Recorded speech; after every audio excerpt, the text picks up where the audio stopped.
This video is going to be a short little video on basically how to create a snapshot, a UV snapshot. So you can take your UVs and take them into Photoshop or another program and properly use the face or the screen and overlay any kind of image and do any kind of touch up to them in Photoshop and then bring them back and properly lay them back in. So let's just get started real quick. Okay, so you have a square here, and I'm just going to demonstrate this with a square here because it's got 6 polygon sides, but obviously if you go to your UV editing screen, you'll see that, if I were to add anything else, then obviously you'd have more, and you could just kind of go from there. But for this right here, I'll just use the square. I don't really need to add any kind of planar map to it, like your automatic or anything like that, because then it's gonna like jack up my faces. I kind of like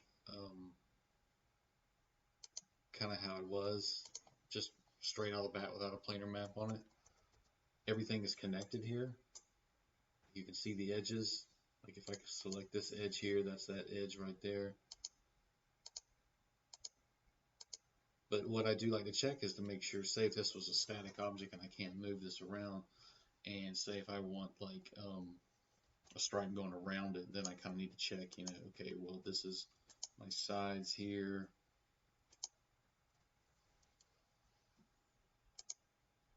Be arranged.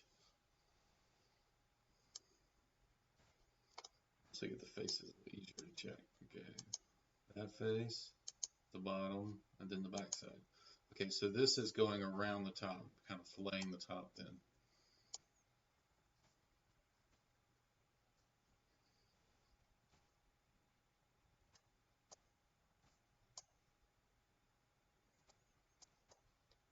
And I'm going to put a stripe going around that top without cutting any of these out. I could cut these up and move them around, say like edge right here, I could go to cut them.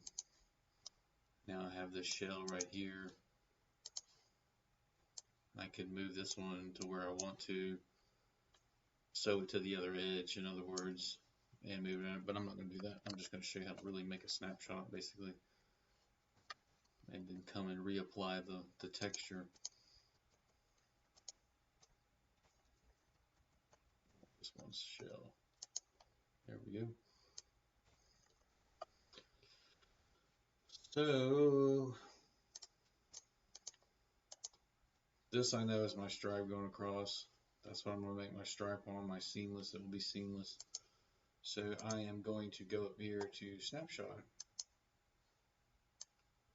And I'm going to save it really high on a square image, 2048 by 2048. Always save it as a PNG. Save it in your images folder or your specified folder you have for your screens. I'm going to save it to my desktop real quick. I'm going to call it the cube screen.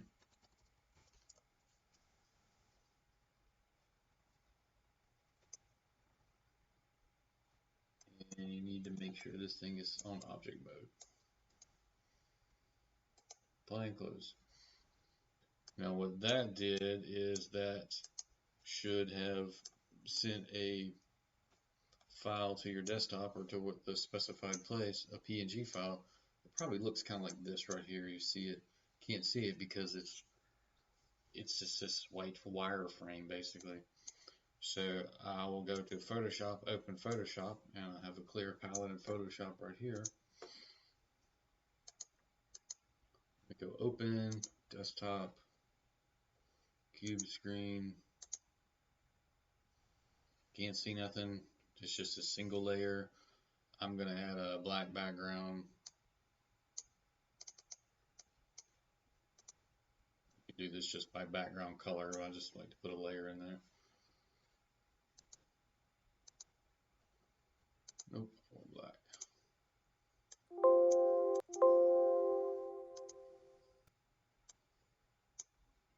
And I take the black background, I'll put it.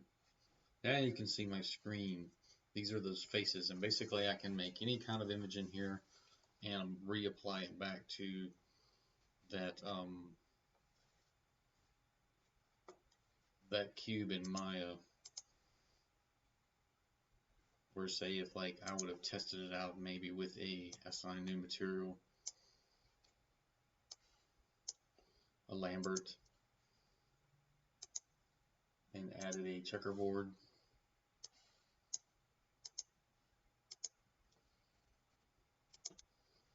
That's what I'm working with. And so when I'll do this here next time is whenever I alter my image, I'll bring it in and I'll reapply it back to replace this checkerboard basically with that file that I make. So I'm going to make a stripe. Let me just make any kind of number, any kind of like seamless stripe. I'm going to make this on. I like to lock these layers, especially my screen layer, because I don't want to be drawing on my screen layer. I want to be drawing on a separate layer above the screen layer, not the background layer either too.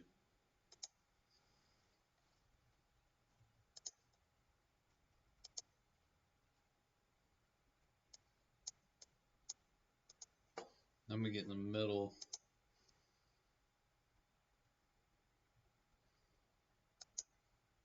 Actually, what I can do this is to point right there in the middle. This is my grid guide. I just kind of drug it in from below. Point there. Point there.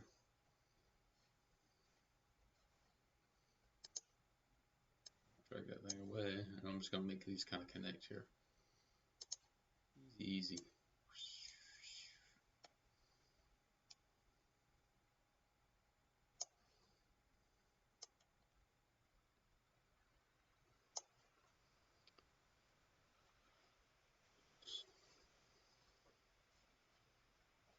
Alright, so now I can hide the screen layer and say I wanted the whole cube to be black. I can just save this as a JPEG. Always save this as a JPEG.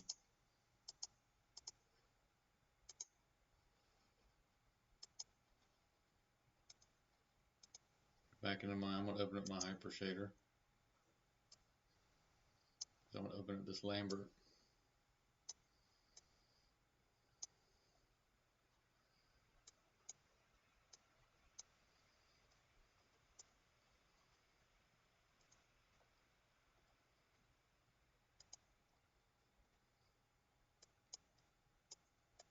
Delete the checker.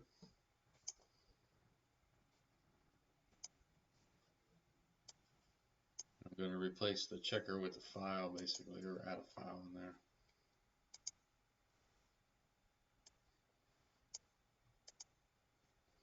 Find my cube screen, my JPEG. And you see it applied it exactly how the UVs was laid out, where the seams were together right there. And the good thing about this is I can go into Photoshop, I can add the screens back so you can see them. If I just save as, and I override that previous screen.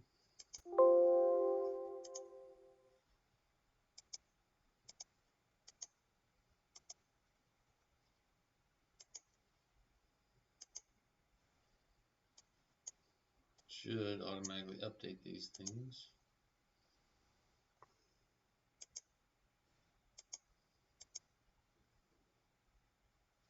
Cannot see them. Oh, I'm sorry, it didn't actually save.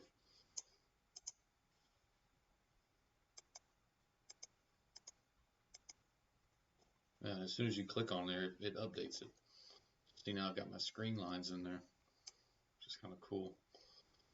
One kind of cool thing I like to do sometimes, you realize this is a JPEG, so if you were to save this back out as a PNG with nothing on the back, with no background,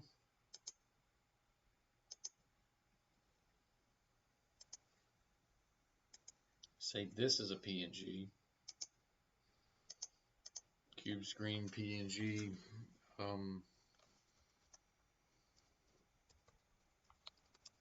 no background.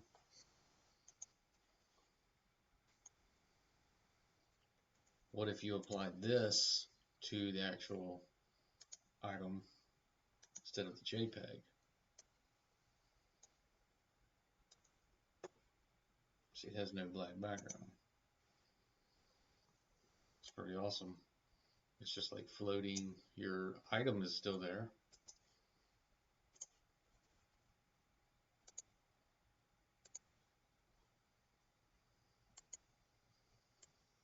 But it's basically a floating texture, kind of invisible texture. This is cool if you got spheres or something like that, or like kind of floating text and you just want to like paint text over, paint some splattered texture over kind of a hidden text, in other words, or kind of a half liquefied model or something like, kind of like the Daredevil intro we watched at the beginning of the course where it had the liquid falling over the model that wasn't there. Basically, you could kind of recreate that with a texture look in Maya, because this is basically now just floating texture.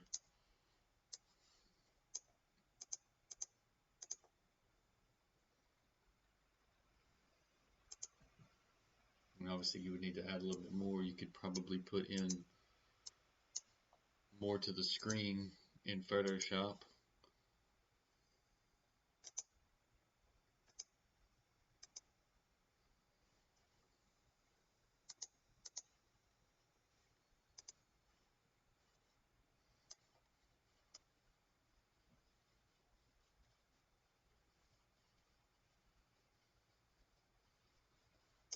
Right there.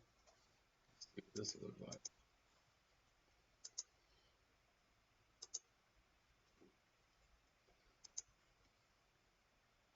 This is the PNG.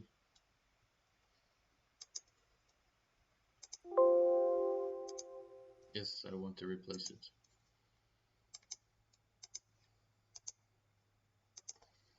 It's pretty cool.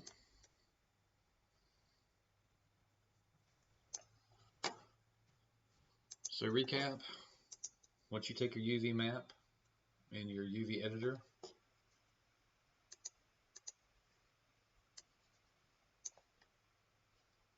you can cut and sew, you can move these faces around here like this. Go to your screenshot, your UV snapshot.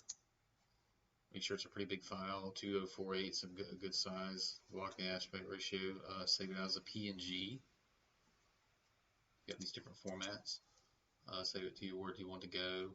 You need to make sure this thing is selected in object mode before it actually saves. Bring it up into Photoshop. Lock your background and lock your screen. And then just create a new layer and just begin to paint on there what you want to. Save it back out as a JPEG and reapply it to a Lambert in Maya. And that's how it's done, guys. Thanks a lot.